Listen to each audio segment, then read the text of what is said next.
શ્રદ્ધા, બોલો. આજે શું બનાવ્યું? આજે જો એકદમ મસ્ત હલકું ફૂલકું. શું વાત છે, બટાકા પૌવા એમ? હા, એકદમ જો ખીલેલા છૂટા છૂટા બટાકા પૌવા. કેમ કે બહુ બધા લોકોની કમ્પ્લેન હોય, મેં સાંભળ્યું હોય કે તમે ગમે તે કરો ને તો બટાકા પૌવા એકદમ ખીલેલા છૂટા છૂટા નહીં બનતા. તો બસ આજે હું જે રેસીપી આપું ને એ રેસીપીથી તમે બટાકા પૌવા બનાવશો ને તો એકદમ ખીલેલા છૂટા છૂટા અને સવારે નાસ્તાની લારીઓમાં જે બટાકા પૌવા મળે ને એવા બટાકા પૌવા સેમ તમારા ઘરે બનશે. અને એકદમ બેઝિક વસ્તુથી ને ખાવાની તો મજા બહુ જ આવશે. તો ચાલો હું તમને રેસીપી આપી દઉં ફટાફટ મસ્ત બટાકા પૌવાની. બટાકા પૌવા બનાવવામાં સૌથી પહેલાં તો આપણે પૌવાની પસંદગી કરવી પડે. ઘણીવાર કેવું થાય કે તમે બટાકા પૌવા ગમે તેવા પૌવા પલાળો કે ખાલી પાણી વેડીને જ મૂકો તો બી તમારા પૌવા એકદમ લોચા જેવા થઈ જાય છે કે એકદમ છૂટા છૂટા લારી જેવા બટાકા પૌવા બનતા નથી. તો એના માટે સૌથી પહેલાં તમારે પૌવાની પસંદગી કરવી પડે. કેવા પૌવા લેવાના કે પેકેટવાળા. મોસ્ટલી બની શકે ને તો પેકેટવાળા પૌવા લાવવાના. જે લૂઝ પૌવા હોય ને એ નહીં લેવાના. પેકેટમાં જે પૌવા આવું ને એ પૌવા સારા આવું અને છૂટા પૌવા બનો. કેમ કે બહુ જ બધા લોકોના મોઢે મેં સાંભળ્યું છે કે ગમે તેવા પૌવા બનાવીએ ને તો એમાં તો પૌવા લોચો જ બની જાય. એટલે એકદમ ઘેગઈ જાય, ખાવાની મજા આવતી નહીં. છૂટા પૌવા હોય તો જ ખાવાની મજા આવે. તો બસ તાન ચાલો આપણે આજે સોલ્યુશન આપી દઈએ કે કેવી રીતે એકદમ છૂટા પૌવા બનો. તો સૌથી પહેલું સ્ટેપ કે પૌવાની પસંદગી હંમેશા પેકેટવાળા પૌવા લેવાના. તો આ મેં અહીંયા ઘડી 500 ગ્રામ પૌવા લઈ લીધા છે. પૌવાનો મેં ચાળીને એકદમ ચોખ્ખા કરી લીધા છે. હવે આપણે પૌવાનું પલાળી દઈશું. તો કેવી રીતે પલાળવાના એ પણ હું તમને બતાવું. તો જુઓ ફ્રેન્ડ્સ, આ પૌવા છે ને એને કેવી રીતે ધોવાના એ હું તમને બતાવી દઉં. આવી રીતે નળ ચાલુ કરવાનું અને આમ બહુ જ નહીં એ કરવાનું, બસ આવી રીતે એકદમ હલકા હાથે પાણીમાં ખાલી ધોઈ નાખવાના. આવી રીતે ધોવાઈ ગયા. હવે આપણે એનો નીતરવા મૂકી દઈશું આવી રીતે.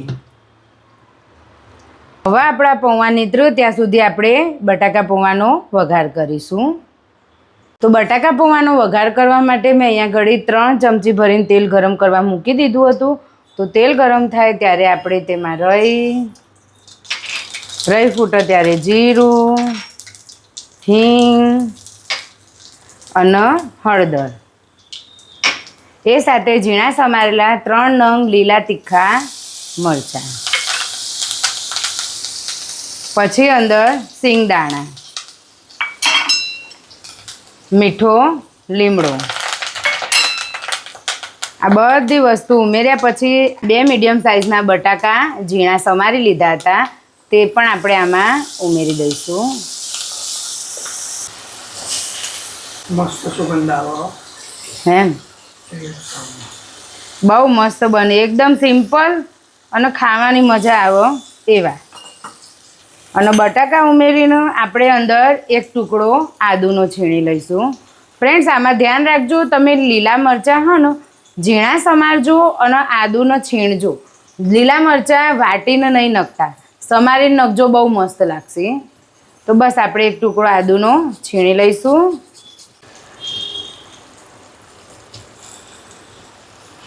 જો આદુ છીણાઈ જાય ને પછી આપણે એનું બરાબર મિક્સ કરી લઈશું. અહીંયા ઘડી હું કાચા જ બટાકા વાપરું છું, બાફેલા બટાકા વાપરતી નથી. આપણે કાચા જ બટાકા લેવાના છે. અને આવી રીતે મેં જે બધી વસ્તુ નાખીને બધી જ વસ્તુ નાખજો. એકદમ સિમ્પલ ને બેઝિક વસ્તુઓ છે પણ બટાકા પૌવા ખાવામાં બહુ જ ટેસ્ટી લાગશે. હવે આપણે એમાં થોડુંક પાણી ઉમેરીશું. જુઓ આટલું પાણી ઉમેરવાનું. હવે ઢાંકીને ધીમા ગેસે આપણે બટાકાને ચડવા દઈશું. આ રીતે બટાકા ધીમે ધીમે ચડોય ને તો ખાવામાં મીઠા લાગે. તમે બાફીને નાખો ને એના કરતાં એકવાર તમે આવી રીતે બટાકા પૌવા બનાવી જોજો ફ્રેન્ડ્સ, બહુ જ મસ્ત લાગશે. ખરેખર હું તમને વારે ઘડીએ કહું ને તો તમે એકવાર બનાવજો આ રીતે. એકદમ સિમ્પલ રીત, ફટાફટ બની જાય ને ખાવાની તો બહુ જ મજા આવે. અને હા, આમાં વાપરવાના લવિંગિયા મરચાં, સાદા મરચાં નહીં વાપરવાના. ટેસ્ટ લવિંગિયા મરચાંથી જ આવે. ભલે તમે એક જ નાખજો પણ લવિંગિયું મરચું. અને ઓછી ક્વોન્ટિટીમાં બનાવો ને તો અડધાનું અડધું નાખજો પણ નાખજો તો લવિંગિયું જ મરચું, તો મસ્ત ટેસ્ટ આવશે. બરાબર, તો હવે આપણે બટાકાનું ચડવા દઈએ. તો જુઓ ફ્રેન્ડ્સ, આપણે પૌવા બરાબર નીતરી ગયા અને જુઓ એકદમ છૂટા છૂટા ખીલેલા પૌવા થઈ ગયા. હવે આપણે અહીંયા શું કરીશું કે 1 થી 2 લીંબુનો રસ, એટલે કે તમે જે પ્રમાણે ખાટું ખો એ પ્રમાણે લીંબુનો રસ નાખવાનો, પણ લીંબુના રસનું પ્રમાણ થોડુંક વધારે હોય તો બટાકા પૌવા ટેસ્ટી લાગે. તો બસ આપણે આ 1 લીંબુનો રસ ઉમેરી દઈશું. એ સાથે આપણે 2 મોટી ચમચી જેટલી ખાંડ અને સ્વાદ પ્રમાણે મીઠું. આ બધી વસ્તુનો આપણે આવી રીતે હાથેથી મિક્સ કરી દઈશું. એટલે કેવું બટાકા ચડ્યું ને ત્યાં સુધી આપણે આ ખાંડ આખી નાખીએ ને એટલે આ પૌવા પલળેલા હોય. તો લીંબુનો રસ ને પલળેલા પૌવા આ 2 હોય ને એટલે ખાંડ ફટાફટ ઓગળી જાય અને પૌવા સરસ રહે, છૂટા ને છૂટા રહે. તો બસ હવે આપણે આ રીતે એકદમ હલકા હાથે ખાંડ, લીંબુ ને મીઠું બરાબર મિક્સ કરી દીધું. જુઓ પૌવા એકદમ છૂટા જ છે. તો બસ હવે બટાકું ચડે એની આપણે રાહ જોઈએ. 10-15 મિનિટ જેવું થયું તો હવે આપણે ચેક કરી લઈએ કે આપણા બટાકા ચડ્યા કે ના ચડ્યા. શું સુગંધ આવે. મસ્ત સુગંધ આવવાનો. રોટલી હાથે ખાવાની મજા આવે, એકદમ ટેસ્ટી લાગે. બટાકાનું શાક ને આ બટાકાનું શાક પેલું તમે ઓરિજિનલ બનાવો ને એના કરતા આઈડિયા જે શાક ને રોટલી ખાધી હોય ને મજા પડી જાય. જિંદગીમાં પોકી જઈએ આપણે. જો ફ્રેન્ડ્સ હવે આપણે એક જોઈ જોઈએ બટાકું. આ જો આરામથી તૂટી ગયું એટલે આપણે બટાકા કમ્પ્લીટ ચડી ગયા. જુઓ તૂટી જ જાય તો ચડી ગયા છે. હવે આપણે આમાં પૌવા ઉમેરીશું.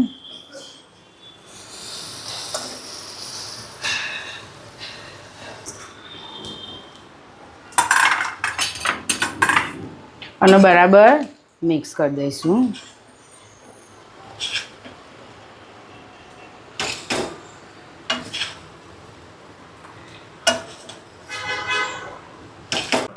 જુઓ ફ્રેન્ડ્સ આ બટાકા પૌવા બરાબર મિક્સ થઈ ગયા ને કેવા સરસ જુઓ એકદમ ખીલેલા અને છૂટા છૂટા બટાકા પૌવા છે અને કલરે એકદમ જોરદાર છે. હવે આપણે સૌથી છેલ્લે ઉપર કોથમીર ભભરાઈ દઈશું. આ ઝીણી સમારીને ધોઈ રાખેલી કોથમીર છે.